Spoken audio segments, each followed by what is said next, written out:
Ideology and ideological state apparatuses. Notes towards an investigation. Appendix 2 of On the Reproduction of Capitalism by Louis Althusser. Part 1. On the reproduction of the conditions of production. I must now expose more fully something which was briefly glimpsed in my analysis when I spoke of the necessity to renew the means of production if production is to be possible. That was a passing hint. Now I shall consider it for itself.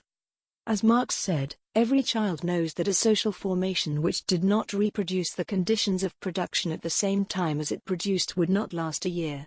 The ultimate condition of production is therefore the reproduction of the conditions of production. This may be simple, reproducing exactly the previous conditions of production, or on an extended scale, expanding them. Let us ignore this last distinction for the moment. What, then, is the reproduction of the conditions of production? Here we are entering a domain which is both very familiar, since Capital Volume 2, and uniquely ignored. The tenacious obviousnesses, ideological obviousnesses of an empiricist type, of the point of view of production alone, or even of that of mere productive practice, itself abstract in relation to the process of production, are so integrated into our everyday consciousness that it is extremely hard, not to say almost impossible, to raise oneself to the point of view of reproduction. Nevertheless, everything outside this point of view remains abstract, worse than one-sided, distorted, even at the level of production, and, a fortiori, at that of mere practice. Let us try and examine the matter methodically. To simplify my exposition, and assuming that every social formation arises from a dominant mode of production, I can say that the process of production sets to work the existing productive forces in and under definite relations of production. It follows that, in order to exist, every social formation must reproduce the conditions of its production at the same time as it produces, and in order to be able to produce, it must therefore reproduce 1. The productive forces. 2. The existing relations of production. Reproduction of the means of production. Everyone, including the bourgeois economists whose work is national accounting, or the modern macroeconomic theoreticians, now recognizes, because Marx compellingly proved it in Capital Volume 2, that no production is possible which does not allow for the reproduction of the material conditions of production, the reproduction of the means of production.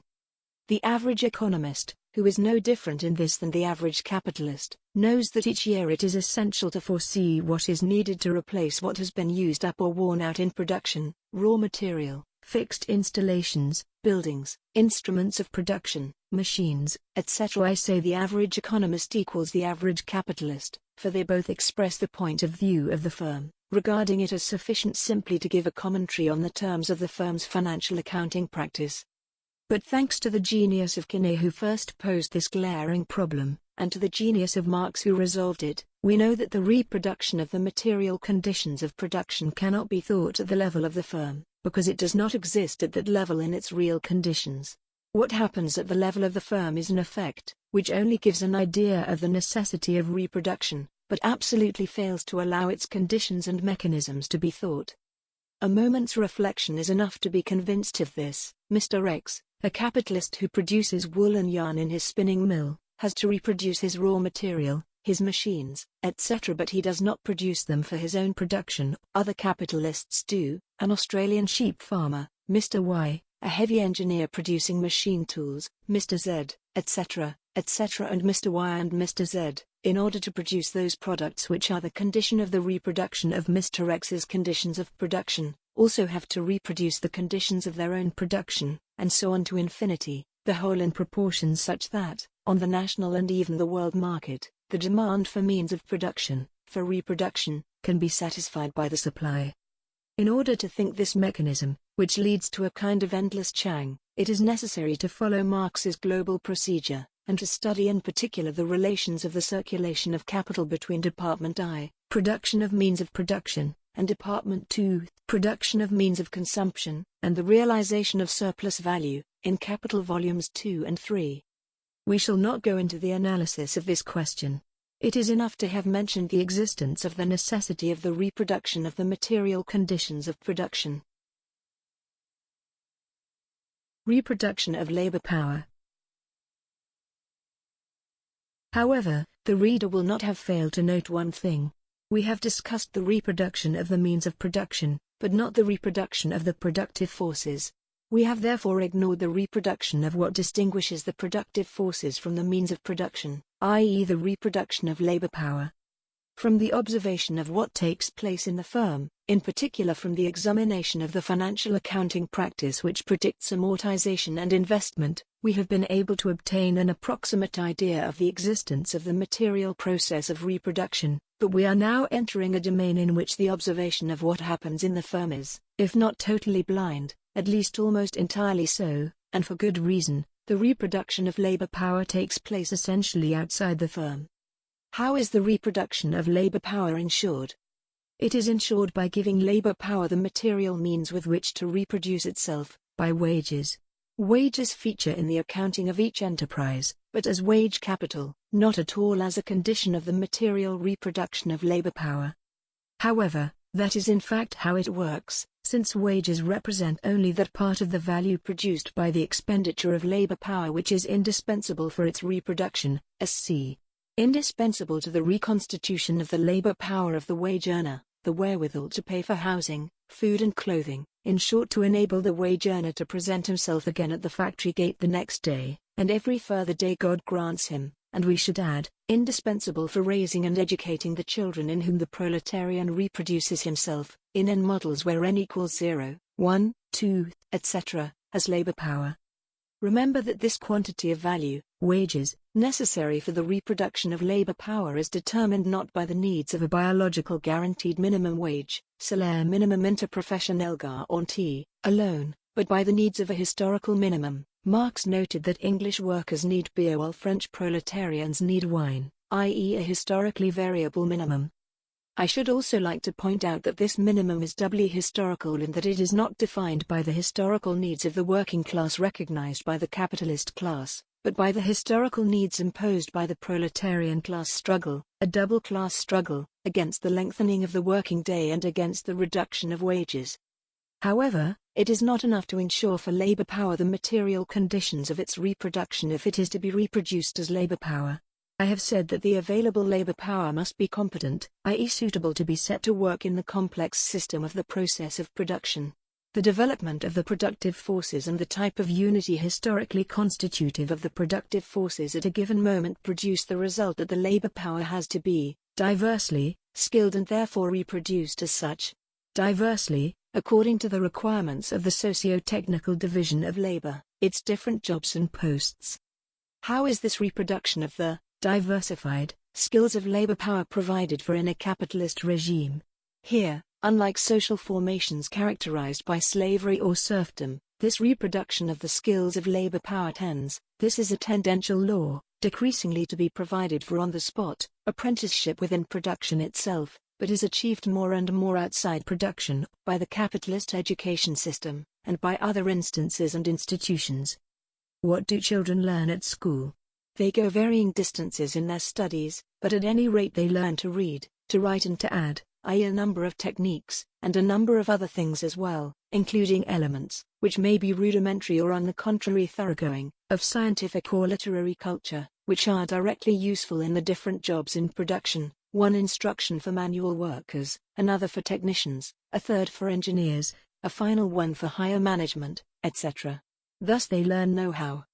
But besides these techniques and knowledges, and in learning them, children at school also learn the rules of good behavior, i.e. the attitude that should be observed by every agent in the division of labor, according to the job he is destined for, rules of morality, civic and professional conscience, which actually means rules of respect for the socio-technical division of labor and ultimately the rules of the order established by class domination. They also learn to speak proper French, to handle the workers correctly, i.e. actually, for the future capitalists and their servants, to order them about properly, i.e., ideally, to speak to them in the right way, etc. To put this more scientifically, I shall say that the reproduction of labor power requires not only a reproduction of its skills, but also, at the same time, a reproduction of its submission to the rules of the established order, i.e. a reproduction of submission to the ruling ideology for the workers, and a reproduction of the ability to manipulate the ruling ideology correctly for the agents of exploitation and repression, so that they, too, will provide for the domination of the ruling class in words. In other words, the school, but also other state institutions like the church, or other apparatuses like the army, teaches know-how, but in forms which ensure subjection to the ruling ideology or the mastery of its practice. All the agents of production, exploitation and repression, not to speak of the professionals of ideology, Marx, must in one way or another be steeped in this ideology in order to perform their tasks conscientiously. The tasks of the exploited, the proletarians, of the exploiters, the capitalists, of the exploiters' auxiliaries, the managers, or of the high priests of the ruling ideology, its functionaries, etc. The reproduction of labor power thus reveals as its sine qua non not only the reproduction of its skills but also the reproduction of its subjection to the ruling ideology or of the practice of that ideology, with the proviso that it is not enough to say not only but also, for it is clear that it is in the forms and under the forms of ideological subjection that provision is made for the reproduction of the skills of labor power. But this is to recognize the effective presence of a new reality, ideology. Here I shall make two comments. The first is to round off my analysis of reproduction. I have just given a rapid survey of the forms of the reproduction of the productive forces, i.e. of the means of production on the one hand, and of labor power on the other. But I have not yet approached the question of the reproduction of the relations of production. This is a crucial question for the Marxist theory of the mode of production. To let it pass would be a theoretical omission, worse, a serious political error. I shall therefore discuss it. But in order to obtain the means to discuss it, I shall have to make another long detour. The second comment is that in order to make this detour, I am obliged to re-raise my old question: what is a society? Part 2. Base and Superstructure. On a number of occasions I have insisted on the revolutionary character of the Marxist conception of the social whole insofar as it is distinct from the Hegelian totality. I said, and this thesis only repeats famous propositions of historical materialism, that Marx conceived the structure of every society as constituted by levels or instances articulated by a specific determination, the infrastructure, or economic base, the unity of the productive forces and the relations of production, and the superstructure, which itself contains two levels or instances, the politico-legal, law and the state, and ideology, the different ideologies, religious, ethical, legal, political, etc.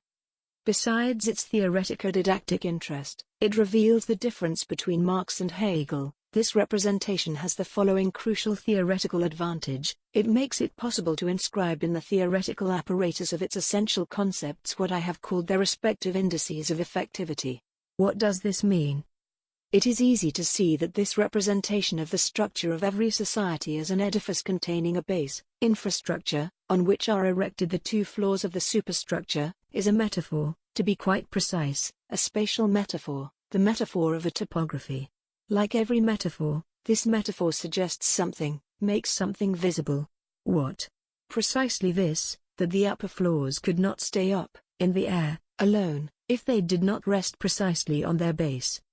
Thus the object of the metaphor of the edifice is to represent above all the determination in the last instance by the economic base. The effect of this spatial metaphor is to endow the base with an index of effectivity known by the famous terms, the determination in the last instance of what happens in the upper floors, of the superstructure, by what happens in the economic base. Given this index of effectivity in the last instance, the floors of the superstructure are clearly endowed with different indices of effectivity. What kind of indices? It is possible to say that the floors of the superstructure are not determinant in the last instance, but that they are determined by the effectivity of the base, that if they are determinant in their own, as yet undefined, ways, this is true only insofar as they are determined by the base. Their index of effectivity, or determination, as determined by the determination in the last instance of the base, is thought by the Marxist tradition in two ways. 1. There is a relative autonomy of the superstructure with respect to the base. 2. There is a reciprocal action of the superstructure on the base.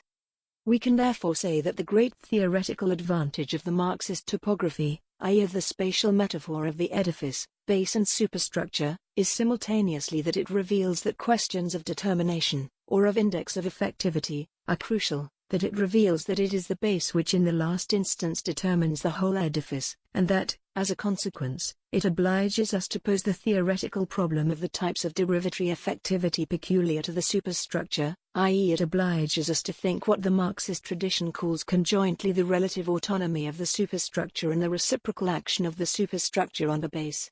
The greatest disadvantage of this representation of the structure of every society by the spatial metaphor of an edifice is obviously the fact that it is metaphorical, i.e. it remains descriptive. It now seems to me that it is possible and desirable to represent things differently.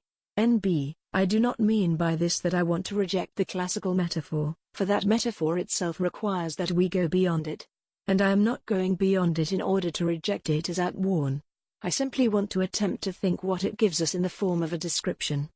I believe that it is possible and necessary to think what characterizes the essential of the existence and nature of the superstructure on the basis of reproduction. Once one takes the point of view of reproduction, many of the questions whose existence was indicated by the spatial metaphor of the edifice, but to which it could not give a conceptual answer, are immediately illuminated. My basic thesis is that it is not possible to pose these questions, and therefore to answer them, except from the point of view of reproduction. I shall give a short analysis of law, the state and ideology from this point of view. And I shall reveal what happens both from the point of view of practice and production on the one hand, and from that of reproduction on the other. Part 3. The State. The Marxist tradition is strict, here, in the Communist Manifesto and the 18th Brumaire, and in all the later classical texts, above all in Marx's writings on the Paris Commune and Lenin's on State and Revolution. The state is explicitly conceived as a repressive apparatus. The state is a machine of repression, which enables the ruling classes, in the 19th century the bourgeois class and the class of big landowners, to ensure their domination over the working class, thus enabling the former to subject the latter to the process of surplus value extortion, i.e. to capitalist exploitation. The state is thus first of all what the Marxist classics have called the state apparatus. This term means, not only the specialized apparatus, in the narrow sense, whose existence and necessity I have recognized in relation to the requirements of legal practice, i.e. the police, the courts, the prisons, but also the army, which, the proletariat has paid for this experience with its blood, intervenes directly as a supplementary repressive force in the last instance, when the police and its specialized auxiliary corps are outrun by events, and above this ensemble, the head of state, the government and the administration. Presented in this form, the Marxist-Leninist theory of the state has its finger on the essential point, and not for one moment can there be any question of rejecting the fact that this really is the essential point. The state apparatus, which defines the state as a force of repressive execution and intervention in the interests of the ruling classes in the class struggle conducted by the bourgeoisie and its allies against the proletariat, is quite certainly the state, and quite certainly defines its basic function. From descriptive theory to theory as such. Nevertheless, here too, as I pointed out with respect to the metaphor of the edifice, base and superstructure, this presentation of the nature of the state is still partly descriptive. As I shall often have occasion to use this adjective, descriptive, a word of explanation is necessary in order to remove any ambiguity. Whenever, in speaking of the metaphor of the edifice or of the Marxist theory of the state, I have said that these are descriptive conceptions or representations of their objects, I had no ulterior critical motives. On the contrary, I have every grounds to think that great scientific discoveries cannot help but pass through the phase of what I shall call descriptive theory. This is the first phase of every theory, at least in the domain which concerns us, that of the science of social formations. As such, one might, and in my opinion one must, envisage this phase as a transitional one, necessary to the development of the theory. That it is transitional is inscribed in my expression, descriptive theory, which reveals in its conjunction of terms the equivalent of a kind of contradiction. In fact, the term theory clashes to some extent with the adjective descriptive which I have attached to it. This means quite precisely 1. That the descriptive theory really is, without a shadow of a doubt, the irreversible beginning of the theory, but 2. That the descriptive form in which the theory is presented requires, precisely as an effect of this contradiction, a development of the theory which goes beyond the form of description. Let me make this idea clearer by returning to our present object, the state. When I say that the Marxist theory of the state available to us is still partly descriptive, that means first and foremost that this descriptive theory is without the shadow of a doubt precisely the beginning of the Marxist theory of the state, and that this beginning gives us the essential point, i.e. the decisive principle of every later development of the theory. Indeed, I shall call the descriptive theory of the state correct, since it is perfectly possible to make the vast majority of the facts in the domain with which it is concerned correspond to the definition it gives of its object. Thus, the definition of the state as a class state, existing in the repressive state apparatus, casts a brilliant light on all the facts observable in the various orders of repression whatever their domains, from the massacres of June 1848 and of the Paris Commune, of Bloody Sunday, May 1905 in Petrograd, of the Resistance, of Coron, etc., to the mere, and relatively anodyne, interventions of a censorship which has banned Diderot's La Religieuse or a play by Gatillon Franco. It casts light on all the direct or indirect forms of exploitation and extermination of the masses of the people, imperialist wars. It casts light on that subtle everyday domination beneath which can be glimpsed, in the forms of political democracy for example, what Lenin, following Marx, called the dictatorship of the bourgeoisie. And yet the descriptive theory of the state represents a phase in the constitution of the theory which itself demands the supersession of this phase. For it is clear that if the definition in question really does give us the means to identify and recognize the facts of oppression by relating them to the state, conceived as the repressive state apparatus, this interrelationship gives rise to a very special kind of obviousness, about which I shall have something to say in a moment. Yes, that's how it is, that's really true. And the accumulation of facts within the definition of the state may multiply examples, but it does not really advance the definition of the state, i.e. the scientific theory of the state. Every descriptive theory thus runs the risk of blocking the development of the theory, and yet that development is essential. That is why I think that, in order to develop this descriptive theory into theory as such, i.e. in order to understand further the mechanisms of the state and its functioning, I think that it is indispensable to add something to the classical definition of the state as a state apparatus. The essentials of the Marxist theory of the state. Let me first clarify one important point: the state, and its existence in its apparatus, has no meaning except as a function of state power. The whole of the political class struggle revolves around the state. By which I mean around the possession, i.e. the seizure and conservation, of state power by a certain class or by an alliance between classes or class fractions. This first clarification obliges me to distinguish between state power, conservation of state power or seizure of state power, the objective of the political class struggle on the one hand, and the state apparatus on the other. We know that the state apparatus may survive, as is proved by bourgeois revolutions in 19th-century France, 1830, 1848, by coups d'état, the 2nd of December, May 1958, by collapses of the state, the fall of the empire in 1870, of the Third Republic in 1940, or by the political rise of the petty bourgeoisie, 1890-95 in France, etc. Without the state apparatus being affected or modified, it may survive political events which affect the possession of state power. Even after a social revolution like that of 1917, a large part of the state apparatus survived after the seizure of state power by the alliance of the proletariat and the small peasantry. Lenin repeated the fact again and again. It is possible to describe the distinction between state power and state apparatus as part of the Marxist theory of the state, explicitly present since Marx's 18th Brumaire and class struggles in France.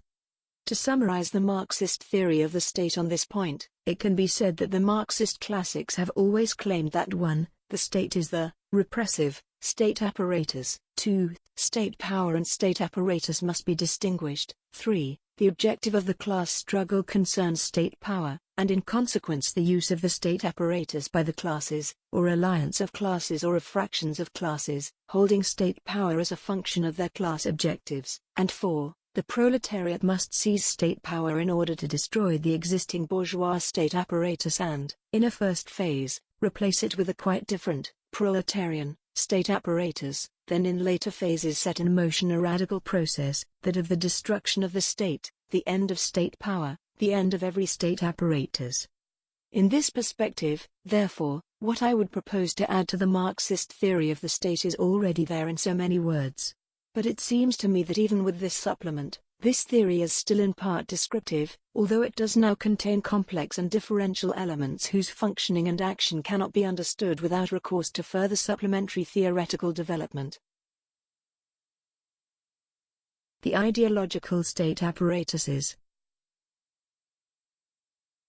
Thus, what has to be added to the Marxist theory of the state is something else. Here we must advance cautiously in a terrain which, in fact, the Marxist classics entered long before us, but without having systematized in theoretical form the decisive advances implied by their experiences and procedures. Their experiences and procedures were indeed restricted in the main to the terrain of political practice. In fact, i.e. in their political practice, the Marxist classics treated the state as a more complex reality than the definition of it given in the Marxist theory of the state, even when it has been supplemented as I have just suggested. They recognized this complexity in their practice, but they did not express it in a corresponding theory. I should like to attempt a very schematic outline of this corresponding theory. To that end, I propose the following thesis.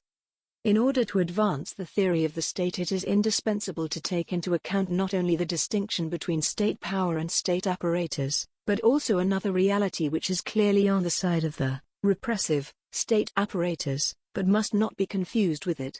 I shall call this reality by its concept, the ideological state apparatuses. What are the ideological state apparatuses, ISAs?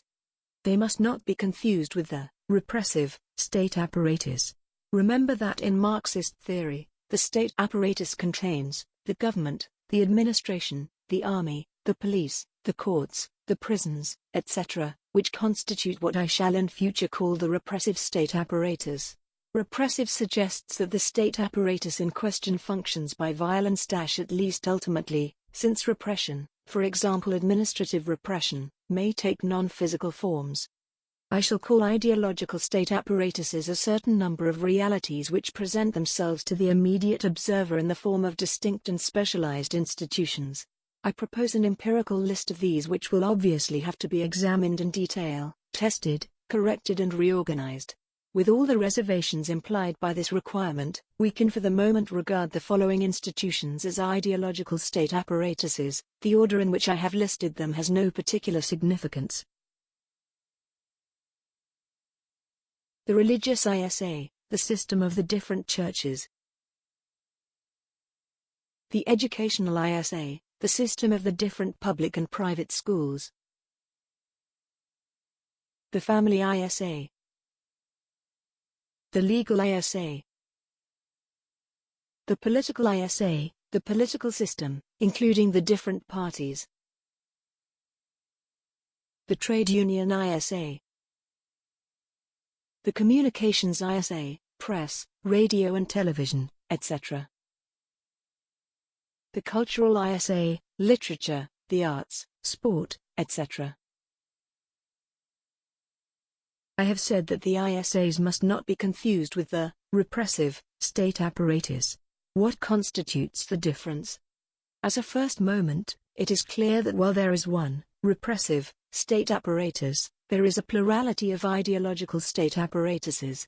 Even presupposing that it exists, the unity that constitutes this plurality of ISAs as a body is not immediately visible.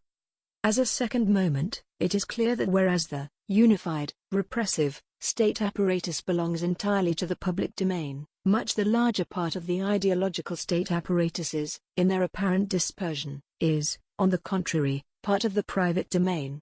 Churches, parties, trade unions, families, some schools, most newspapers, cultural ventures, etc., etc., are private.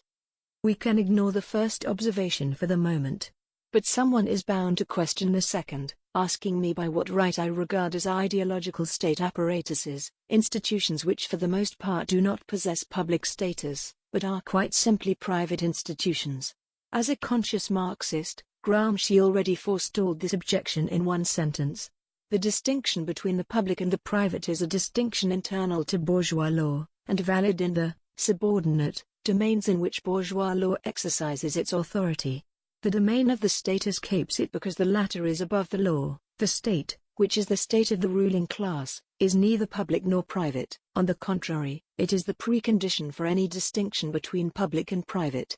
The same thing can be said from the starting point of our ideological state apparatuses. It is unimportant whether the institutions in which they are realized are public or private. What matters is how they function. Private institutions can perfectly well function as ideological state apparatuses. A reasonably thorough analysis of any one of the ISAs proves it. But now for what is essential. What distinguishes the ISAs from the repressive state apparatus is the following basic difference. The repressive state apparatus functions by violence, whereas the ideological state apparatuses function by ideology. I can clarify matters by correcting this distinction. I shall say rather that every state apparatus, whether repressive or ideological, functions both by violence and by ideology, but with one very important distinction which makes it imperative not to confuse the ideological state apparatuses with the repressive state apparatus. This is the fact that the repressive state apparatus functions massively and predominantly by repression, including physical repression, while functioning secondarily by ideology. There is no such thing as a purely repressive apparatus. For example, the army and the police also function by ideology both to ensure their own cohesion and reproduction, and in the values they propound externally. In the same way but inversely, it is essential to say that for their part the ideological state apparatuses function massively and predominantly by ideology, but they also function secondarily by repression, even if ultimately, but only ultimately, this is very attenuated and concealed, even symbolic. There is no such thing as a purely ideological apparatus, thus schools and churches use suitable methods of punishment, expulsion, selection, etc., to discipline not only their shepherds, but also their flocks.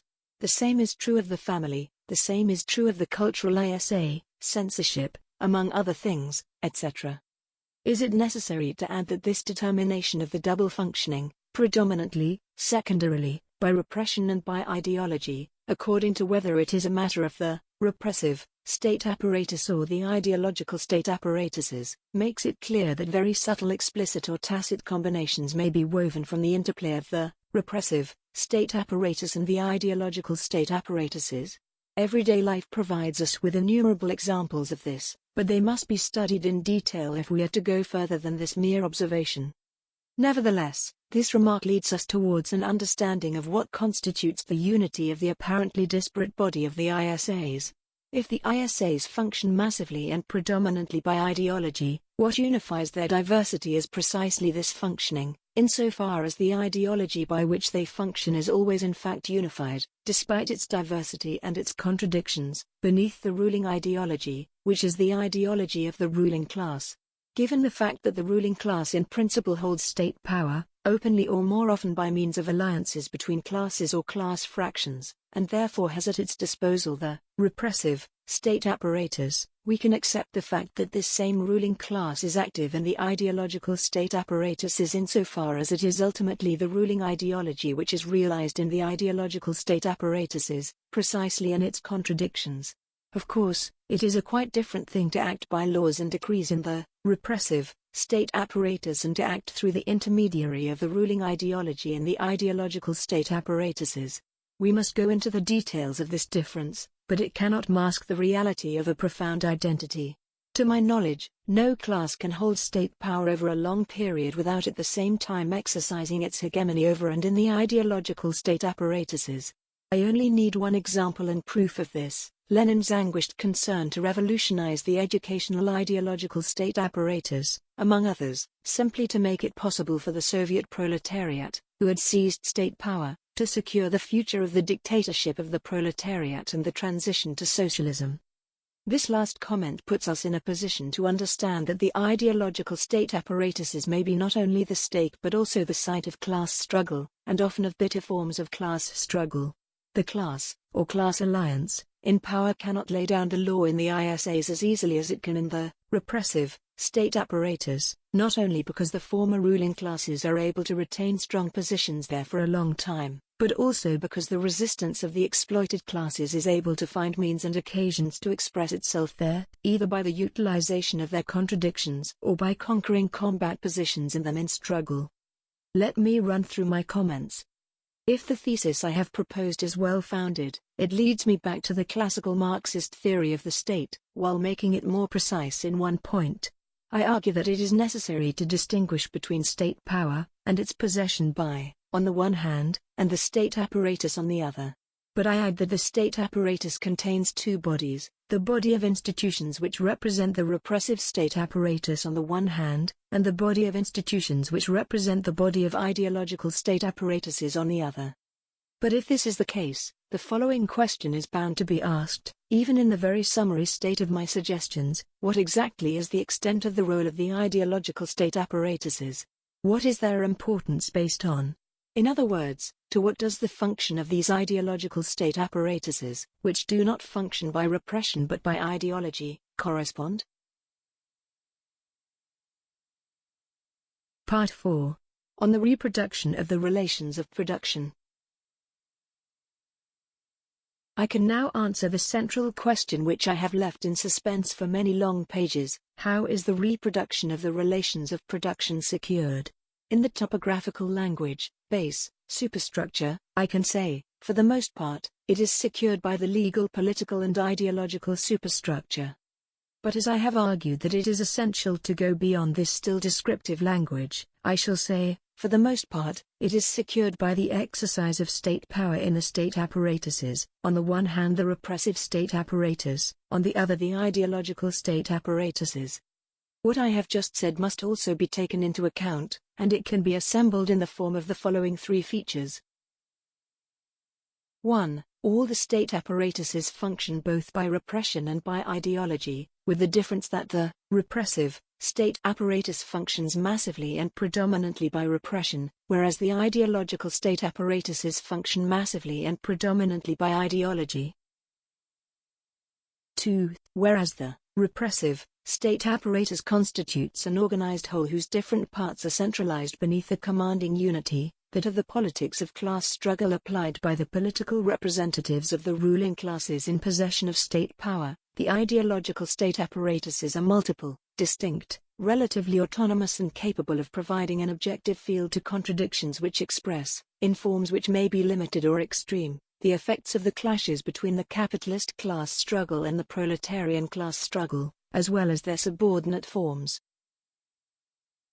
3. Whereas the unity of the repressive state apparatus is secured by its unified and centralized organization under the leadership of the representatives of the classes in power executing the politics of the class struggle of the classes in power, the unity of the different ideological state apparatuses is secured, usually in contradictory forms, by the ruling ideology, the ideology of the ruling class.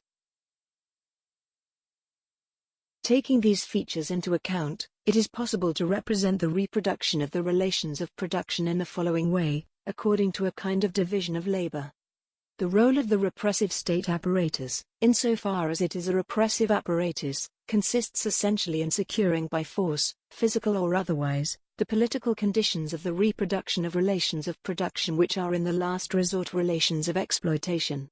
Not only does the state apparatus contribute generously to its own reproduction, the capitalist state contains political dynasties, military dynasties, etc., but also and above all, the state apparatus secures by repression, from the most brutal physical force, to mere administrative commands and interdictions, open and tacit censorship, etc., the political conditions for the action of the ideological state apparatuses.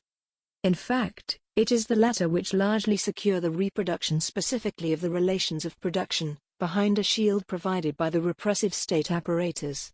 It is here that the role of the ruling ideology is heavily concentrated, the ideology of the ruling class, which holds state power. It is the intermediation of the ruling ideology that ensures a, sometimes teeth-gritting, harmony between the repressive state apparatus and the ideological state apparatuses, and between the different ideological state apparatuses. We are thus led to envisage the following hypothesis, as a function precisely of the diversity of ideological state apparatuses and their single, because shared role of the reproduction of the relations of production. Indeed, we have listed a relatively large number of ideological state apparatuses in contemporary capitalist social formations: the educational apparatus, the religious apparatus, the family apparatus, the political apparatus, the trade union apparatus, the communications apparatus, the cultural apparatus, etc.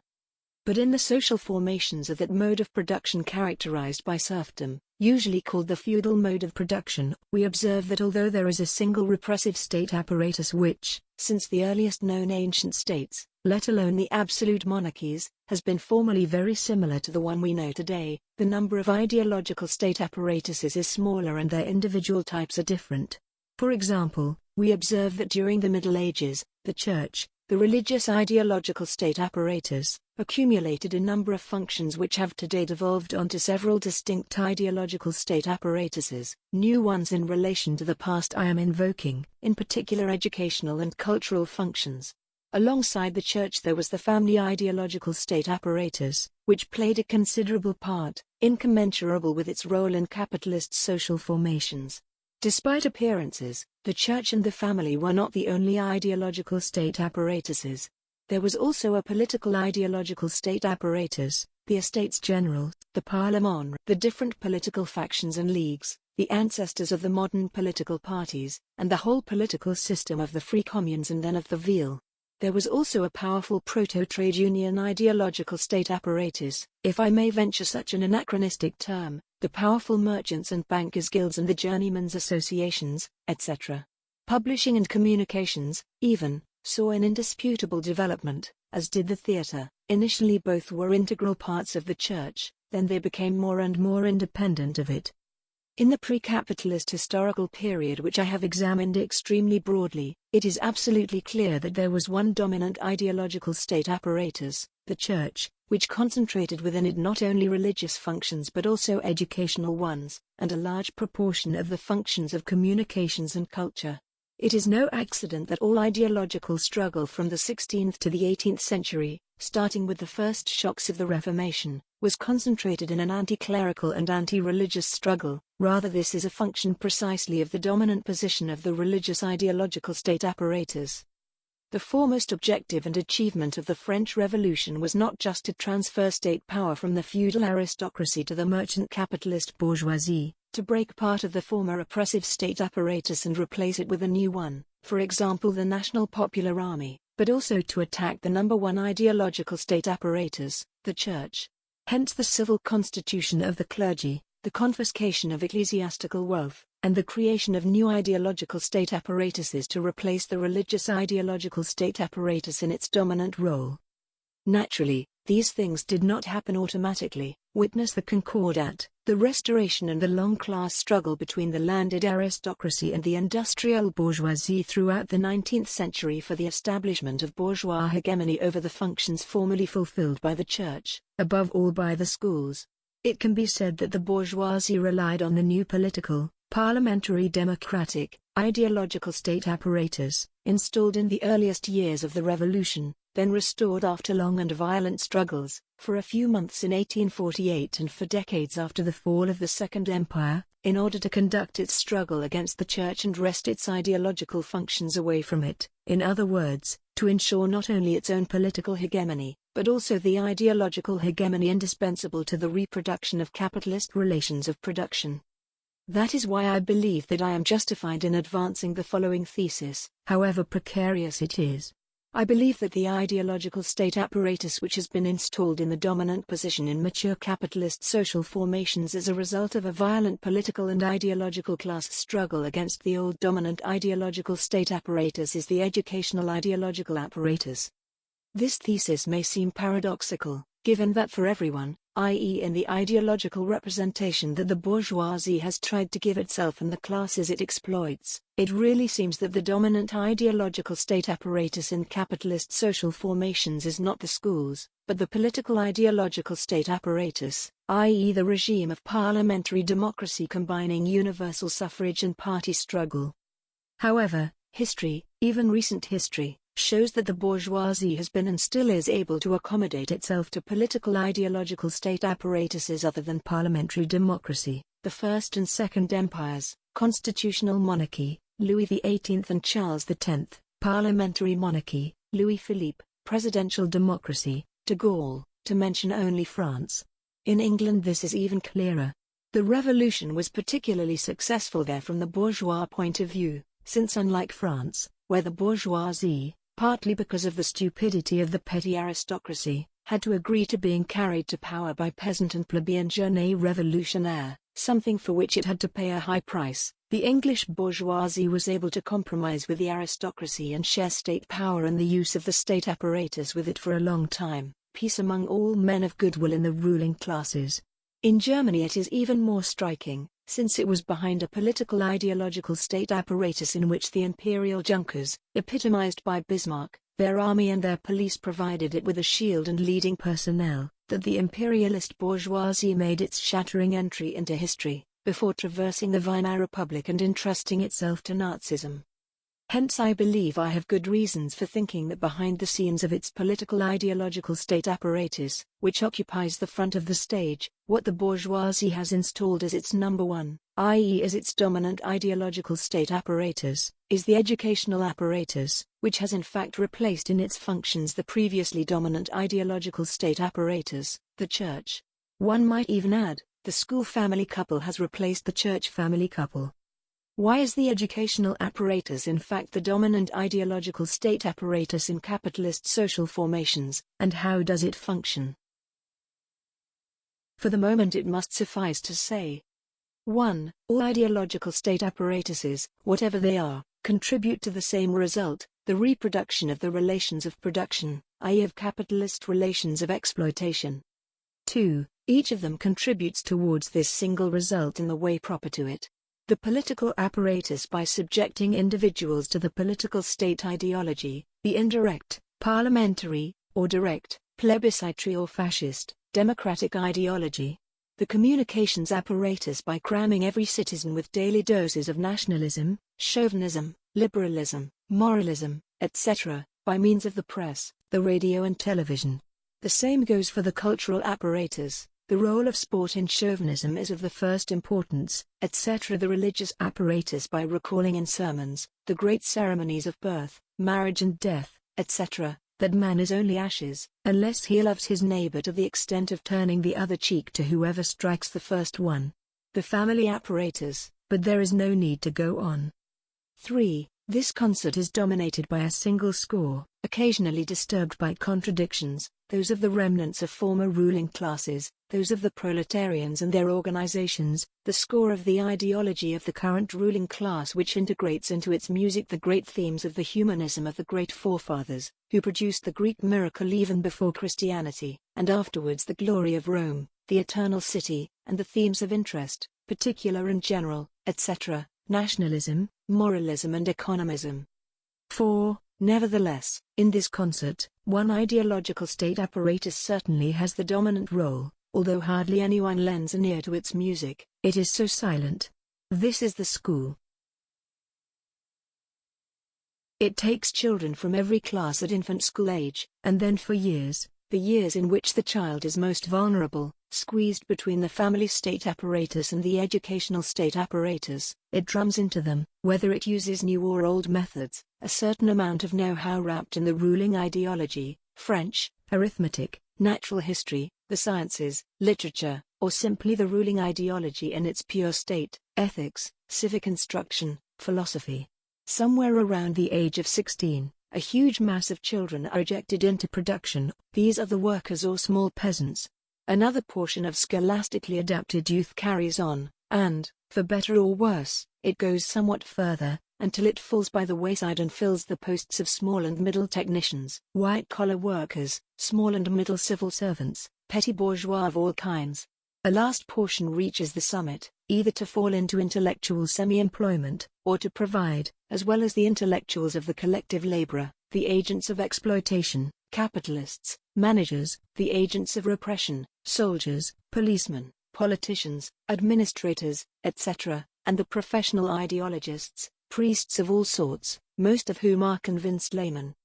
Each mass ejected en route is practically provided with the ideology which suits the role it has to fulfill in class society, the role of the exploited, with a highly developed professional, ethical, civic, national and a political consciousness, the role of the agent of exploitation, ability to give the workers orders and speak to them, human relations, of the agent of repression, ability to give orders and enforce obedience without discussion, or ability to manipulate the demagogy of a political leader's rhetoric, or of the professional ideologist, ability to treat consciousnesses with the respect, i.e. with the contempt, blackmail and demagogy, they deserve, adapted to the accents of morality, of virtue, of transcendence, of the nation, of France's world role, etc.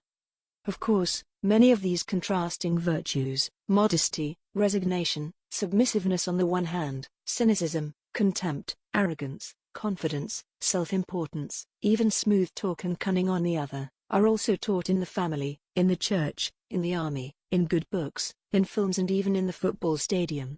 But no other ideological state apparatus has the obligatory, and not least, free, audience of the totality of the children in the capitalist social formation, 8 hours a day for 5 or 6 days out of 7. But it is by an apprenticeship in a variety of know-how wrapped up in the massive inculcation of the ideology of the ruling class that the relations of production in a capitalist social formation, i.e. the relations of exploited to exploiters and exploiters to exploited, are largely reproduced.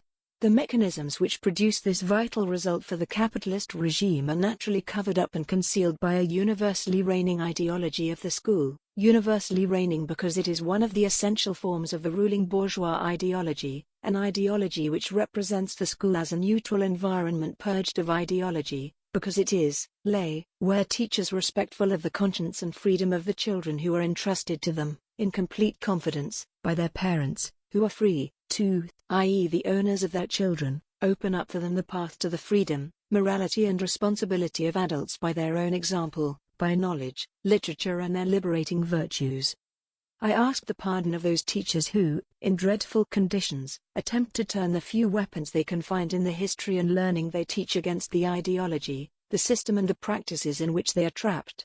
They are a kind of hero. But they are errant how many, the majority, do not even begin to suspect the work the system, which is bigger than they are and crushes them, forces them to do, or worse, put all their heart and ingenuity into performing it with the greatest possible conscientiousness, the famous new methods. So little do they suspect it that their own devotion contributes to the maintenance and nourishment of this ideological representation of the school, which makes the school today as natural, indispensable, useful and even beneficial for our contemporaries as the church was natural, indispensable and generous for our ancestors a few centuries ago. In fact, the church has been replaced today in its role as the dominant ideological state apparatus by the school. It is coupled with the family just as the church was once coupled with the family.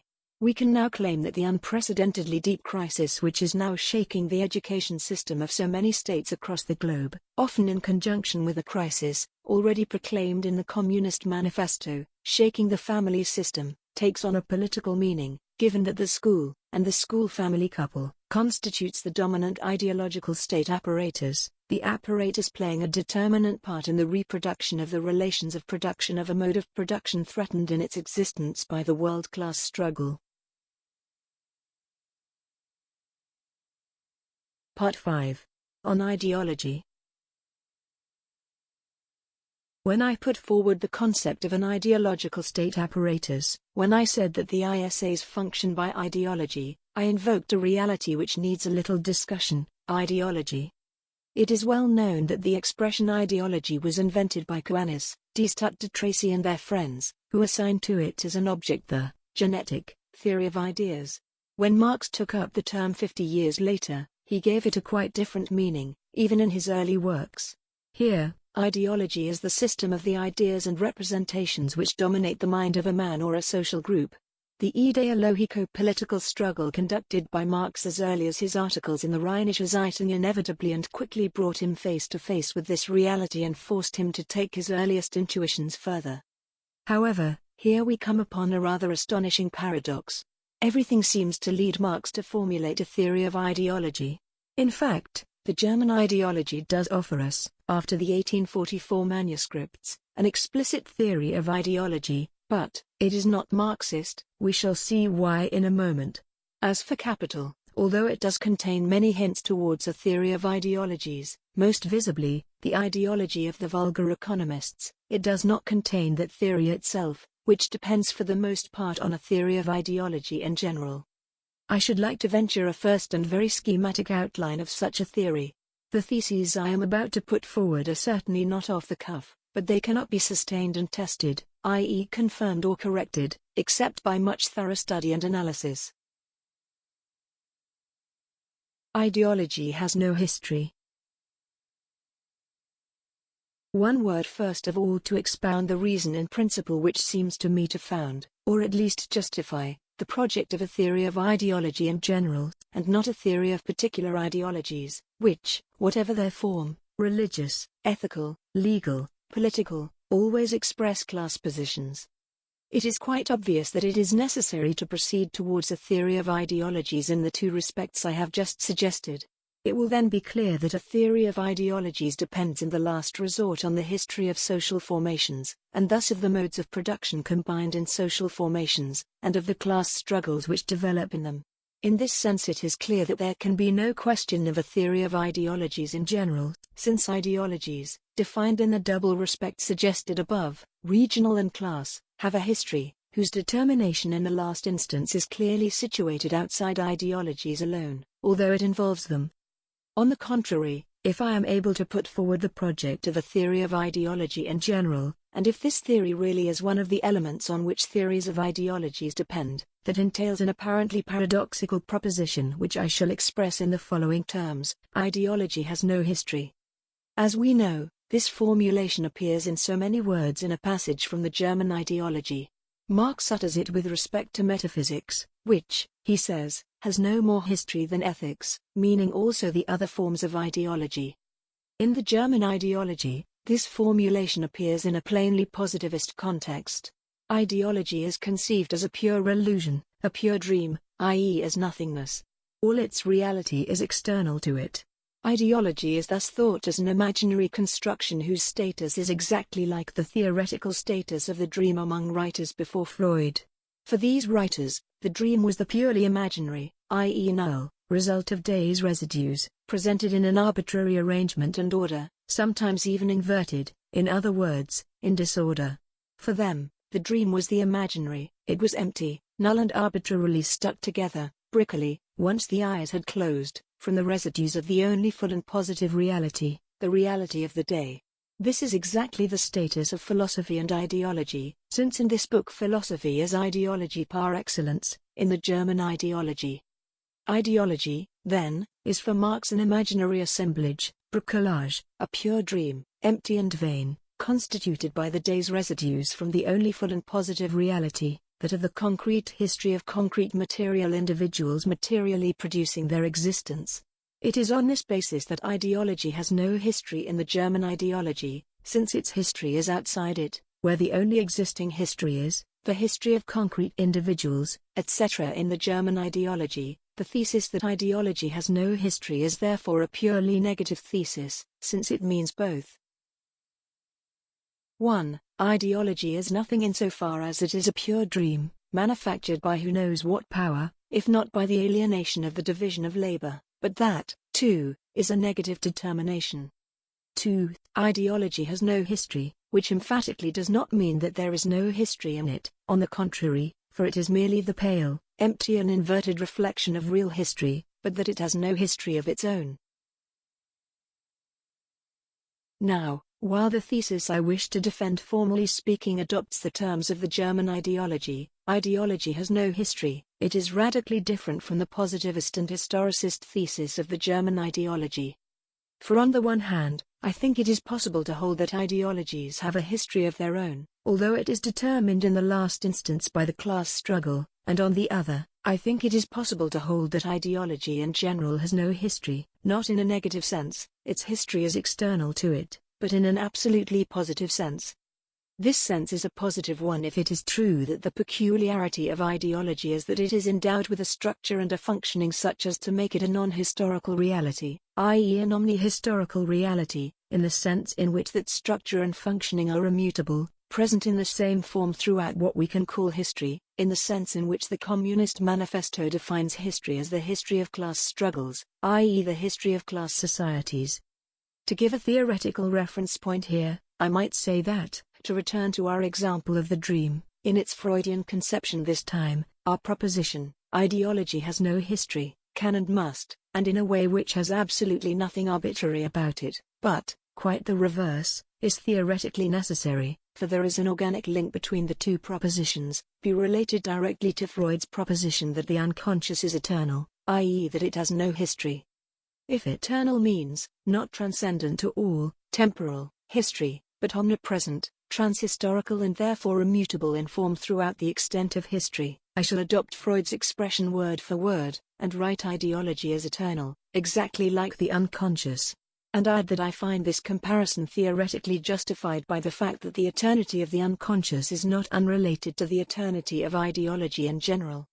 That is why I believe I am justified, hypothetically at least, in proposing a theory of ideology in general, in the sense that Freud presented a theory of the unconscious in general. To simplify the phrase, it is convenient, taking into account what has been said about ideologies, to use the plain term ideology to designate ideology in general, which I have just said has no history, or, what comes to the same thing, is eternal, i.e. omnipresent in its immutable form throughout history, equals the history of social formations containing social classes. For the moment I shall restrict myself to class societies and their history. Ideology is a representation of the imaginary relationship of individuals to their real conditions of existence. In order to approach my central thesis on the structure and functioning of ideology, I shall first present two theses, one negative, the other positive. The first concerns the object which is represented in the imaginary form of ideology, the second concerns the materiality of ideology. Thesis 1, ideology represents the imaginary relationship of individuals to their real conditions of existence. We commonly call religious ideology, ethical ideology, legal ideology, political ideology, etc., so many world outlooks. Of course, assuming that we do not live one of these ideologies as the truth, for example believe in God, duty, justice, etc., we admit that the ideology we are discussing from a critical point of view, examining it as the ethnologist examines the myths of a primitive society, that these world outlooks are largely imaginary, i.e. do not correspond to reality. However, while admitting that they do not correspond to reality, i.e. that they constitute an illusion, we admit that they do make allusion to reality, and that they need only be interpreted to discover the reality of the world behind their imaginary representation of that world. Ideology equals illusion/illusion. There are different types of interpretation, the most famous of which are the mechanistic type, current in the 18th century, God is the imaginary representation of the real king, and the hermeneutic interpretation, inaugurated by the earliest church fathers and revived by Feuerbach in the theologico-philosophical school which descends from him, for example the theologian Barth, to Feuerbach, for example, God is the essence of real man. The essential point is that on condition that we interpret the imaginary transposition, and inversion, of ideology we arrive at the conclusion that in ideology men represent their real conditions of existence to themselves in an imaginary form. Unfortunately, this interpretation leaves one small problem unsettled. Why do men need this imaginary transposition of their real conditions of existence in order to represent to themselves their real conditions of existence?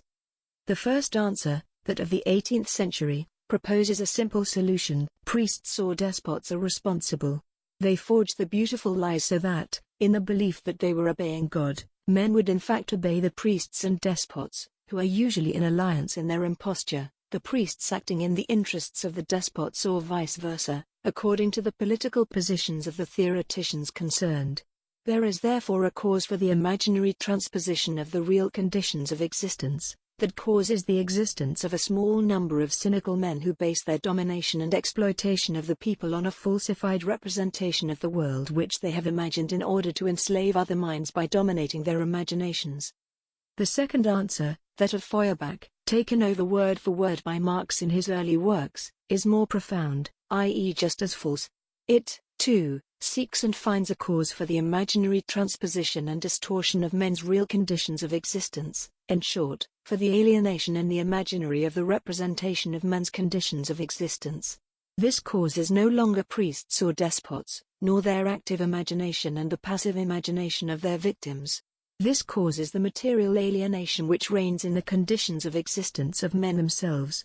This is how, in the Jewish question and elsewhere, Marx defends the Feuerbachian idea that men make themselves an alienated, imaginary, representation of their conditions of existence because these conditions of existence are themselves alienating, in the 1844 manuscripts, because these conditions are dominated by the essence of alienated society-alienated labor. All these interpretations thus take literally the thesis which they presuppose, and on which they depend, i.e. that what is reflected in the imaginary representation of the world found in an ideology is the conditions of existence of men, i.e. their real world. Now I can return to a thesis which I have already advanced. It is not their real conditions of existence, their real world, that men represent to themselves in ideology, but above all it is their relation to those conditions of existence which is represented to them there. It is this relation which is at the center of every ideological, i.e. imaginary, representation of the real world. It is this relation that contains the cause which has to explain the imaginary distortion of the ideological representation of the real world. Or, rather, to leave aside the language of causality, it is necessary to advance the thesis that it is the imaginary nature of this relation which underlies all the imaginary distortion that we can observe, if we do not live in its truth, in all ideology. To speak in a Marxist language, if it is true that the representation of the real conditions of existence of the individuals occupying the posts of agents of production, exploitation, repression, ideologization and scientific practice does in the last analysis arise from the relations of production, and from relations deriving from the relations of production, we can say the following: all ideology represents in its necessarily imaginary distortion not the existing relations of production, and the other relations that derive from them, but above all the imaginary relationship of individuals to the relations of production and the relations that derive from them. What is represented in ideology is therefore not the system of the real relations which govern the existence of individuals, but the imaginary relation of those individuals to the real relations in which they live. If this is the case, the question of the cause of the imaginary distortion of the real relations in ideology disappears and must be replaced by a different question: why is the representation given to individuals of their individual relation to the social relations which govern their conditions of existence and their collective and individual life necessarily an imaginary relation? And what is the nature of this imaginariness? Posed in this way, the question explodes the solution by a clique, by a group of individuals, priests or despots, who are the authors of the great ideological mystification, just as it explodes the solution by the alienated character of the real world. We shall see why later in my exposition. For the moment I shall go no further. Thesis II: Ideology has a material existence. I have already touched on this thesis by saying that the ideas or representations, etc., which seem to make up ideology do not have an ideal, ideale or ideal, or spiritual existence, but a material existence.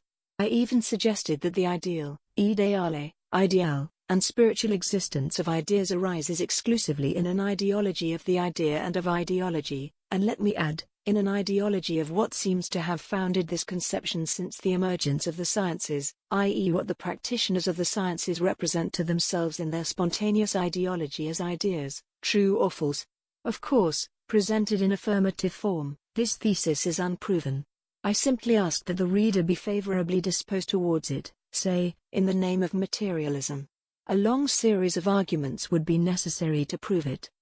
This hypothetical thesis of the not spiritual but material existence of ideas or other representations is indeed necessary if we are to advance in our analysis of the nature of ideology.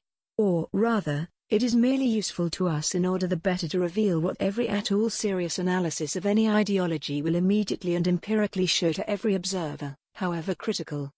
While discussing the ideological state apparatuses and their practices, I said that each of them was the realization of an ideology, the unity of these different regional ideologies, religious, ethical, legal, political, aesthetic, etc. being assured by their subjection to the ruling ideology. I now return to this thesis: an ideology always exists in an apparatus, and its practice, or practices. This existence is material. Of course, The material existence of the ideology in an apparatus and its practices does not have the same modality as the material existence of a paving stone or a rifle. But, at the risk of being taken for a neo-Aristotelian, N.B. Marx had a very high regard for Aristotle. I shall say that matter is discussed in many senses, or rather that it exists in different modalities, all rooted in the last instance in physical matter. Having said this, let me move straight on and see what happens to the individuals who live in ideology, i.e. in a determinate, religious, ethical, etc., representation of the world whose imaginary distortion depends on their imaginary relation to their conditions of existence, in other words, in the last instance, to the relations of production and to class relations. Ideology equals an imaginary relation to real relations. I shall say that this imaginary relation is itself endowed with a material existence. Now I observe the following. An individual believes in God, or duty, or justice, etc. This belief derives, for everyone, i.e. for all those who live in an ideological representation of ideology, which reduces ideology to ideas endowed by definition with a spiritual existence, from the ideas of the individual concerned, i.e. from him as a subject with a consciousness which contains the ideas of his belief.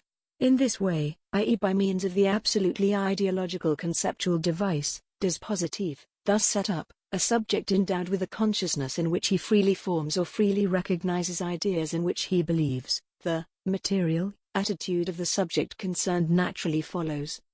The individual in question behaves in such and such a way, adopts such and such a practical attitude, and, what is more, participates in certain regular practices which are those of the ideological apparatus on which depend the ideas which he has in all consciousness freely chosen as a subject.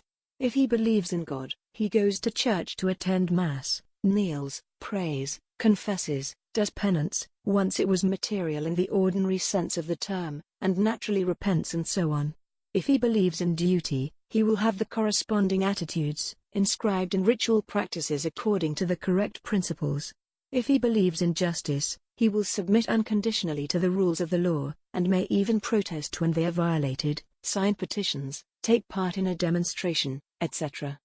Throughout this schema we observe that the ideological representation of ideology is itself forced to recognize that every subject endowed with a consciousness and believing in the ideas that his consciousness inspires in him and freely accepts, must act according to his ideas, must therefore inscribe his own ideas as a free subject in the actions of his material practice. If he does not do so, that is wicked. Indeed, if he does not do what he ought to do as a function of what he believes, it is because he does something else, which, still as a function of the same idealist scheme, implies that he has other ideas in his head than those he proclaims, and that he acts according to these other ideas. As a man who is either inconsistent, no one is willingly evil, or cynical, or perverse.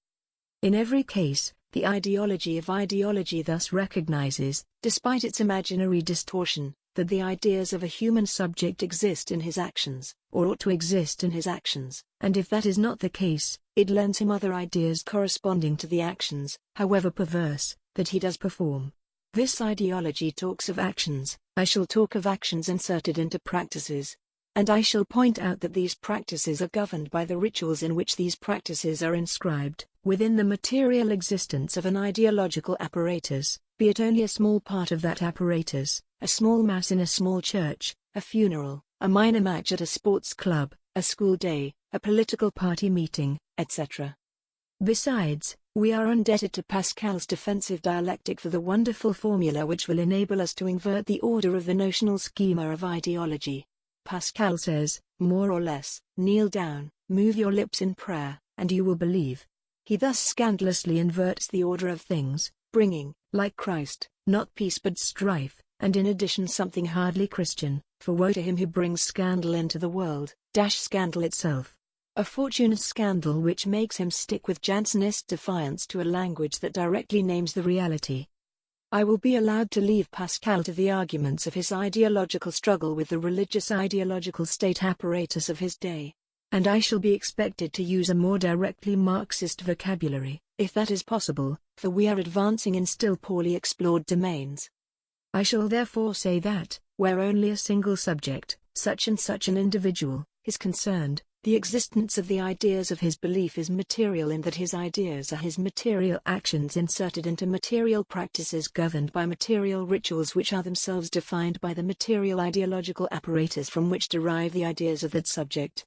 Naturally, the four inscriptions of the adjective material in my proposition must be affected by different modalities, the materialities of a displacement for going to Mass, of kneeling down, of the gesture of the sign of the cross, or of the mea culpa, of a sentence, of a prayer, of an act of contrition, of a penitence, of a gaze, of a handshake, of an external verbal discourse or an internal verbal discourse. Consciousness are not one and the same materiality. I shall leave on one side the problem of a theory of the differences between the modalities of materiality. It remains that in this inverted presentation of things we are not dealing with an inversion at all, since it is clear that certain notions have purely and simply disappeared from our presentation, whereas others on the contrary survive, and new terms appear. Disappeared, the term ideas. Survive, the terms subject, consciousness, belief, actions. Appear, the terms practices, rituals, ideological apparatus. It is therefore not an inversion or overturning, except in the sense in which one might say a government or a glass is overturned, but a reshuffle, of a non-ministerial type, a rather strange reshuffle, since we obtain the following result. Ideas have disappeared as such, insofar as they are endowed with an ideal or spiritual existence, to the precise extent that it has emerged that their existence is inscribed in the actions of practices governed by rituals defined in the last instance by an ideological apparatus.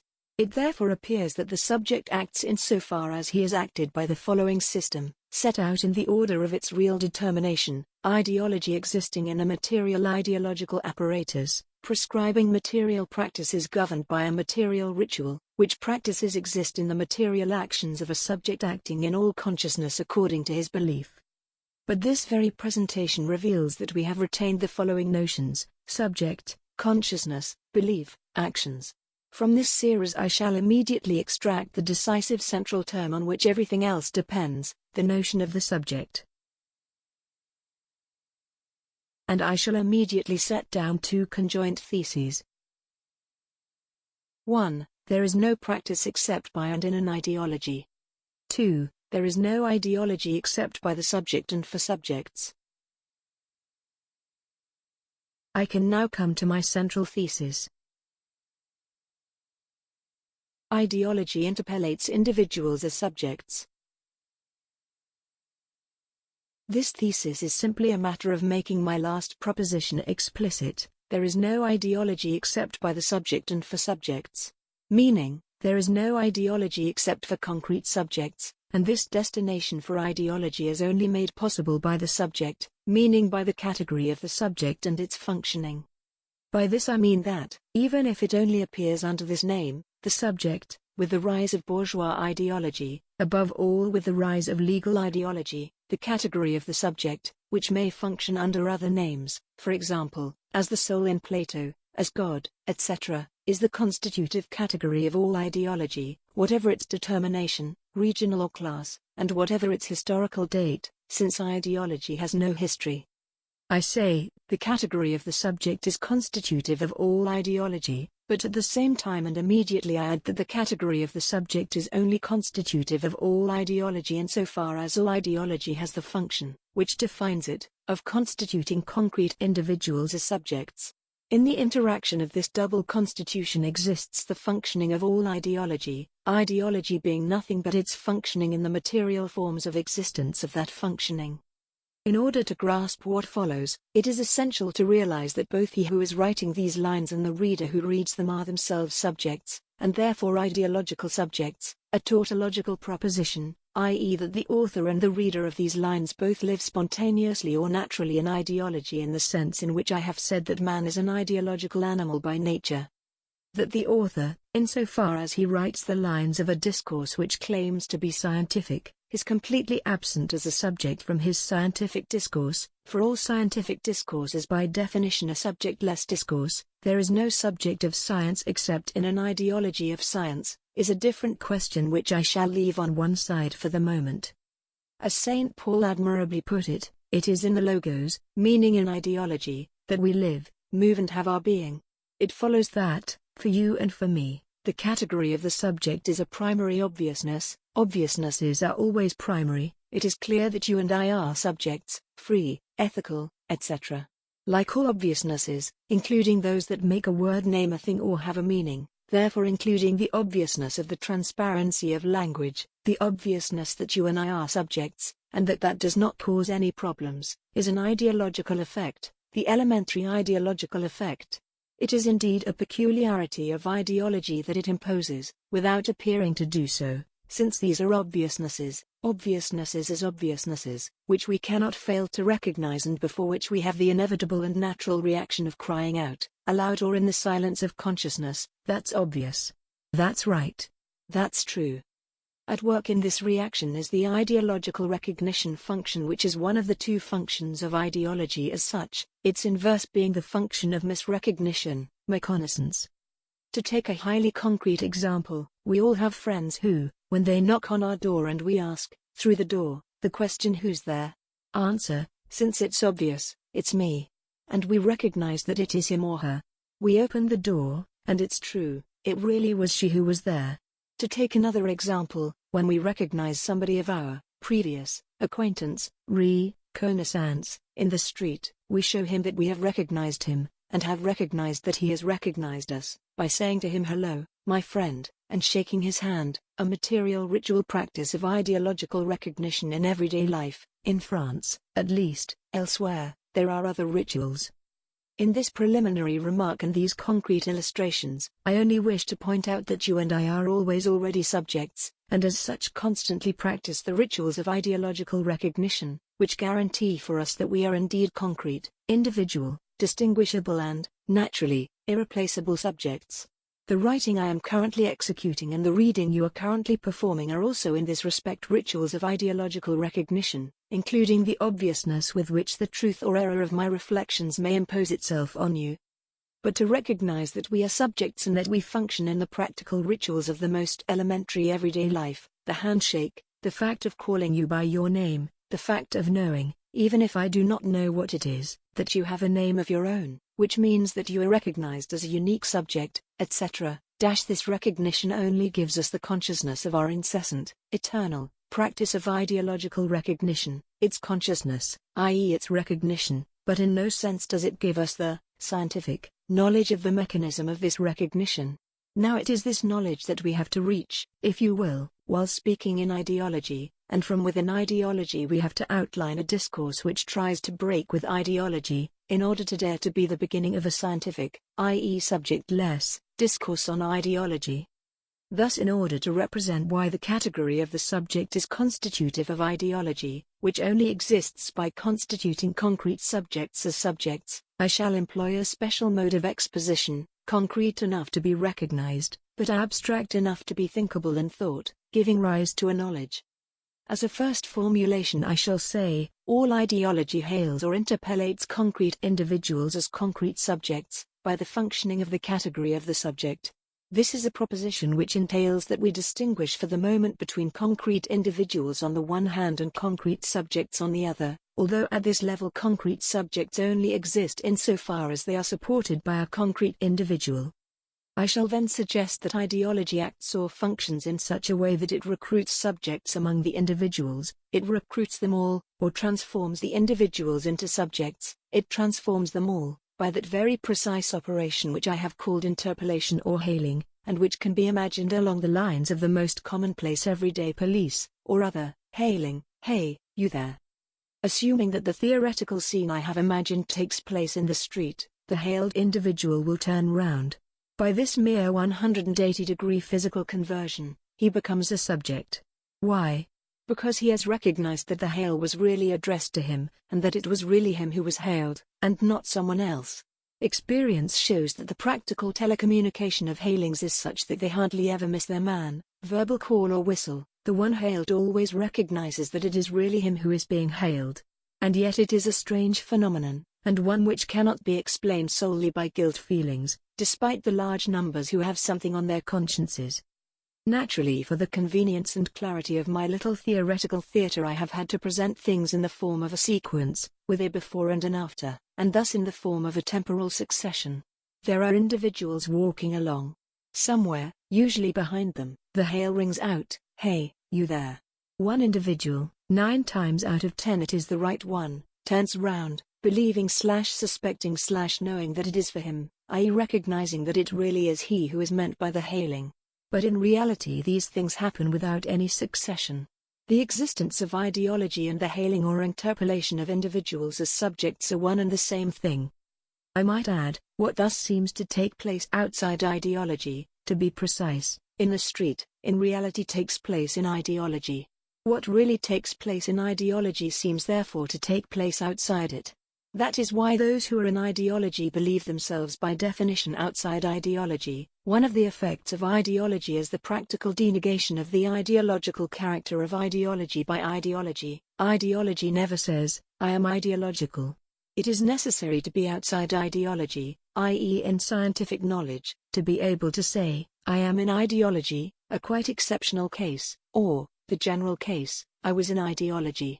As is well known, the accusation of being in ideology only applies to others, never to oneself, unless one is really a Spinozist or a Marxist, which, in this matter, is to be exactly the same thing. Which amounts to saying that ideology has no outside, for itself, but at the same time that it is nothing but outside, for science and reality. Spinoza explained this completely 2 centuries before Marx, who practiced it but without explaining it in detail. But let us leave this point, although it is heavy with consequences which are not just theoretical but also directly political, since, for example, the whole theory of criticism and self-criticism, the golden rule of the Marxist-Leninist practice of the class struggle, depends on it. Thus ideology hails or interpellates individuals as subjects.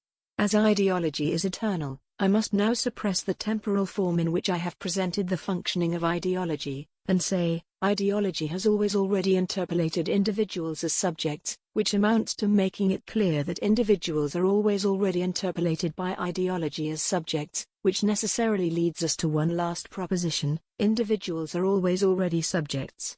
Hence individuals are abstract with respect to the subjects which they always already are. This proposition might seem paradoxical. That an individual is always already a subject, even before he is born, is nevertheless the plain reality, accessible to everyone and not a paradox at all. Freud shows that individuals are always abstract with respect to the subjects they always already are, simply by noting the ideological ritual that surrounds the expectation of a birth, that happy event. Everyone knows how much and in what way an unborn child is expected. Which amounts to saying, very prosaically, if we agree to drop the sentiments, i.e. the forms of family ideology, paternal/maternal conjugal/fraternal, in which the unborn child is expected, it is certain in advance that it will bear its father's name, and will therefore have an identity and be irreplaceable. Before its birth, the child is therefore always already a subject, appointed as a subject in and by the specific familial ideological configuration in which it is expected once it has been conceived. I hardly need add that this familial ideological configuration is, in its uniqueness, highly structured, and that it is in this implacable and more or less pathological, presupposing that any meaning can be assigned to that term, structure that the former subject to be will have to find its place, i.e. become the sexual subject, boy or girl, which it already is in advance. It is clear that this ideological constraint and pre-appointment, and all the rituals of rearing and then education in the family, have some relationship with what Freud studied in the forms of the pregenital and genital stages of sexuality, i.e. in the grip of what Freud registered by its effects as being the unconscious. But let us leave this point, too, on one side. Let me go one step further. What I shall now turn my attention to is the way the actors in this mise-en-scène of interpellation, and their respective roles, are reflected in the very structure of all ideology. An example, the Christian religious ideology. As the formal structure of all ideology is always the same, I shall restrict my analysis to a single example, one accessible to everyone, that of religious ideology, with the proviso that the same demonstration can be produced for ethical, legal, political, aesthetic ideology, etc. Let us therefore consider the Christian religious ideology. I shall use a rhetorical figure and make it speak, i.e. collect into a fictional discourse what it says not only in its two testaments, its theologians and its sermons, but also in its practices, its rituals, its ceremonies and its sacraments. The Christian religious ideology says something like this. It says, I address myself to you, a human individual called Peter. Every individual is called by his name. In the passive sense, it is never he who provides his own name, in order to tell you that God exists and that you are answerable to him. It adds, God addresses himself to you through my voice, Scripture having collected the word of God, tradition having transmitted it, papal infallibility fixing it forever on nice points. It says, this is who you are Peter. This is your origin, you were created by God for all eternity, although you were born in the 1920th year of our Lord. This is your place in the world. This is what you must do. By these means, if you observe the law of love you will be saved, you, Peter, and will become part of the glorious body of Christ, etc. Now this is quite a familiar and banal discourse, but at the same time quite a surprising one. Surprising because if we consider that religious ideology is indeed addressed to individuals, in order to transform them into subjects, by interpolating the individual, Peter, in order to make him a subject, free to obey or disobey the appeal, i.e. God's commandments, if it calls these individuals by their names, thus recognizing that they are always already interpolated as subjects with a personal identity, to the extent that Pascal's Christ says, it is for you that I have shed this drop of my blood, if it interpellates them in such a way that the subject responds, yes, it really is me, if it obtains from them the recognition that they really do occupy the place it designates for them as theirs in the world, a fixed residence, it really is me, I am here, a worker, a boss or a soldier. In this vale of tears, if it obtains from them the recognition of a destination, eternal life or damnation, according to the respect or contempt they show to God's commandments, law become love, if everything does happen in this way, in the practices of the well-known rituals of baptism, confirmation, communion, confession and extreme unction, etc., we should note that all this procedure to set up Christian religious subjects is dominated by a strange phenomenon, the fact that there can only be such a multitude of possible religious subjects on the absolute condition that there is a unique, absolute, other subject, i.e. God. It is convenient to designate this new and remarkable subject by writing subject with a capital S to distinguish it from ordinary subjects, with a small s. It then emerges that the interpolation of individuals as subjects presupposes the existence of a unique and central other subject, in whose name the religious ideology interpellates all individuals as subjects. All this is clearly written in what is rightly called the Scriptures. And it came to pass at that time that God the Lord, Yahweh, spoke to Moses in the cloud. And the Lord cried to Moses, Moses. And Moses replied, it is, really, I am Moses thy servant, speak and I shall listen. And the Lord spoke to Moses and said to him, I am that I am. God thus defines himself as the subject par excellence, he who is through himself and for himself, I am that I am, and he who interpellates his subject, the individual subjected to him by his very interpolation, i.e. the individual named Moses. And Moses, interpolated called by his name, having recognized that it really was he who was called by God, recognizes that he is a subject of God, a subject subjected to God, a subject through the subject and subjected to the subject. The proof, he obeys him, and makes his people obey God's commandments. God is thus the subject, and Moses and the innumerable subjects of God's people, the subject's interlocutors interpellates, his mirrors, his reflections. Were not men made in the image of God? As all theological reflection proves, whereas he could perfectly well have done without men, God needs them, the subject needs the subjects, just as men need God, the subjects need the subject. Better, God needs men, the great subject needs subjects, even in the terrible inversion of his image in them, when the subjects wallow in debauchery, i.e. sin. Better, God duplicates himself and sends his Son to the earth, as a mere subject forsaken by him, the long complaint of the Garden of Olives which ends in the crucifixion, subject but subject, man but God, to do what prepares the way for the final redemption, the resurrection of Christ. God thus needs to make himself a man, the subject needs to become a subject, as if to show empirically, visibly to the eye, tangibly to the hands, see St. Thomas, of the subjects, that, if they are subjects, subjected to the subject, that is solely in order that finally, on Judgment Day, they will re-enter the Lord's bosom, like Christ, i.e. re-enter the subject. Let us decipher into theoretical language this wonderful necessity for the duplication of the subject into subjects and of the subject itself into a subject-subject. We observe that the structure of all ideology, interpolating individuals as subjects in the name of a unique and absolute subject, is speculary, i.e. a mirror structure, and doubly speculary. This mirror duplication is constitutive of ideology and ensures its functioning. This means that all ideology is centered, that the absolute subject occupies the unique place of the center, and interpellates around it the infinity of individuals into subjects in a double mirror connection such that it subjects the subjects to the subject, while giving them in the subject in which each subject can contemplate its own image, present and future, the guarantee that this really concerns them and him, and that since everything takes place in the family, the Holy Family, the family is in essence holy, God will recognize his own in it, i.e. those who have recognized God, and have recognized themselves in him, will be saved. Let me summarize what we have discovered about ideology in general. The duplicate mirror structure of ideology ensures simultaneously 1. The interpolation of individuals as subjects. 2. Their subjection to the subject. 3. The mutual recognition of subjects and subject, the subject's recognition of each other, and finally the subject's recognition of himself. 4. The absolute guarantee that everything really is so, and that on condition that the subjects recognize what they are and behave accordingly, everything will be all right. Amen. So be it. Result: caught in this quadruple system of interpolation as subjects, of subjection to the subject, of universal recognition and of absolute guarantee, the subjects work. They work by themselves in the vast majority of cases, with the exception of the bad subjects who on occasion provoke the intervention of one of the detachments of the repressive state apparatus.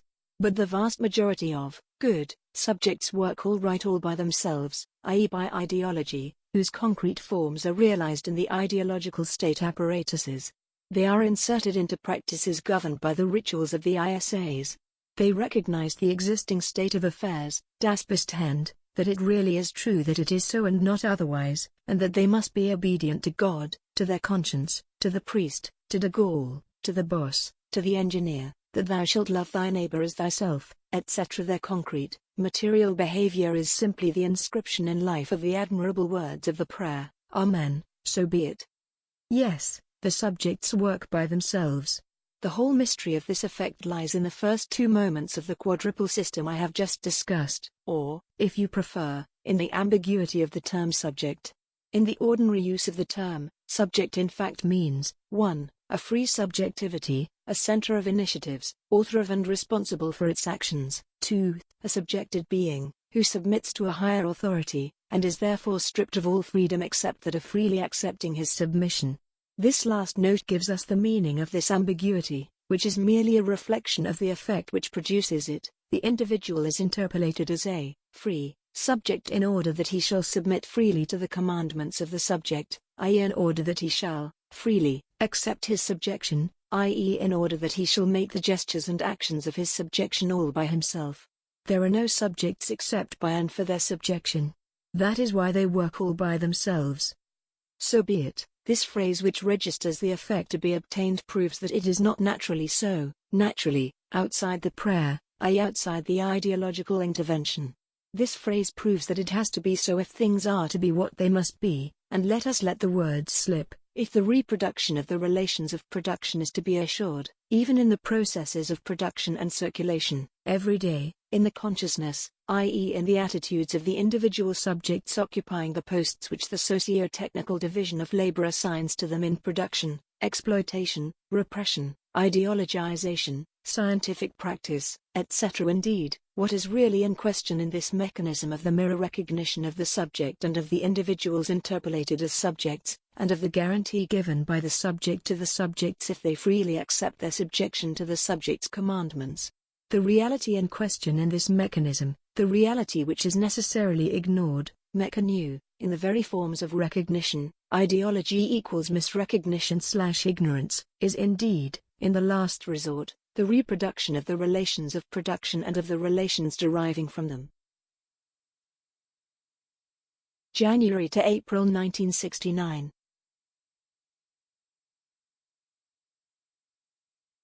P.S. If these few schematic theses allow me to illuminate certain aspects of the functioning of the superstructure and its mode of intervention in the base, they are obviously abstract and necessarily leave several important problems unanswered, which should be mentioned. 1. The problem of the total process of the realization of the reproduction of the relations of production. As an element of this process, the ISAs contribute to this reproduction. But the point of view of their contribution alone is still an abstract one. It is only within the processes of production and circulation that this reproduction is realized. It is realized by the mechanisms of those processes, in which the training of the workers is completed, their posts assigned them, etc. It is in the internal mechanisms of these processes that the effect of the different ideologies is felt, above all the effect of legal ethical ideology. But this point of view is still an abstract one. For in a class society the relations of production are relations of exploitation, and therefore relations between antagonistic classes. The reproduction of the relations of production, the ultimate aim of the ruling class, cannot therefore be a merely technical operation training and distributing individuals for the different posts in the technical division of labor. In fact, there is no technical division of labor except in the ideology of the ruling class. Every technical division, every technical organization of labor, is the form and mask of a social, class, division and organization of labor. The reproduction of the relations of production can therefore only be a class undertaking. It is realized through a class struggle which counterposes the ruling class and the exploited class. The total process of the realization of the reproduction of the relations of production is therefore still abstract, insofar as it has not adopted the point of view of this class struggle. To adopt the point of view of reproduction is therefore in the last instance to adopt the point of view of the class struggle. 2. The problem of the class nature of the ideologies existing in a social formation. The mechanism of ideology in general is one thing. We have seen that it can be reduced to a few principles expressed in a few words, as poor as those which, according to Marx, define production in general, or in Freud, define the unconscious in general. If there is any truth in it, this mechanism must be abstract with respect to every real ideological formation. I have suggested that the ideologies were realized in institutions, in their rituals and their practices, in the ISAs. We have seen that on this basis they contribute to that form of class struggle, vital for the ruling class, the reproduction of the relations of production. But the point of view itself, however real, is still an abstract one. In fact, the state and its apparatuses only have meaning from the point of view of the class struggle, as an apparatus of class struggle ensuring class oppression and guaranteeing the conditions of exploitation and its reproduction. But there is no class struggle without antagonistic classes. Whoever says class struggle of the ruling class says resistance, revolt and class struggle of the ruled class. That is why the ISAs are not the realization of ideology in general, nor even the conflict-free realization of the ideology of the ruling class. The ideology of the ruling class does not become the ruling ideology by the grace of God, nor even by virtue of the seizure of state power alone. It is by the installation of the ISAs in which this ideology is realized and realizes itself that it becomes the ruling ideology. But this installation is not achieved all by itself. On the contrary, it is the stake in a very bitter and continuous class struggle, first against the former ruling classes and their positions in the old and new ISAs, then against the exploited class. But this point of view of the class struggle in the ISAs is still an abstract one. In fact, the class struggle in the ISAs is indeed an aspect of the class struggle, sometimes an important and symptomatic one, for example the anti-religious struggle in the 18th century, or the crisis of the educational ISA in every capitalist country today. But the class struggle in the ISAs is only one aspect of a class struggle which goes beyond the ISAs. The ideology that a class in power makes the ruling ideology in its ISAs is indeed realized in those ISAs, but it goes beyond them, for it comes from elsewhere. Similarly, the ideology that a ruled class manages to defend in and against such ISAs goes beyond them, for it comes from elsewhere. It is only from the point of view of the classes, i.e. of the class struggle, that it is possible to explain the ideologies existing in a social formation. Not only is it from this starting point that it is possible to explain the realization of the ruling ideology and the ISAs and of the forms of class struggle for which the ISAs are the seat and the stake, but it is also and above all from this starting point that it is possible to understand the provenance of the ideologies which are realized in the ISAs and confront one another there. For if it is true that the ISAs represent the form in which the ideology of the ruling class must necessarily be realized, and the form in which the ideology of the ruled class must necessarily be measured and confronted, ideologies are not born in the ISAs, but from the social classes at grips in a class struggle, from their conditions of existence, their practices, their experience of the struggle, etc. April 1970.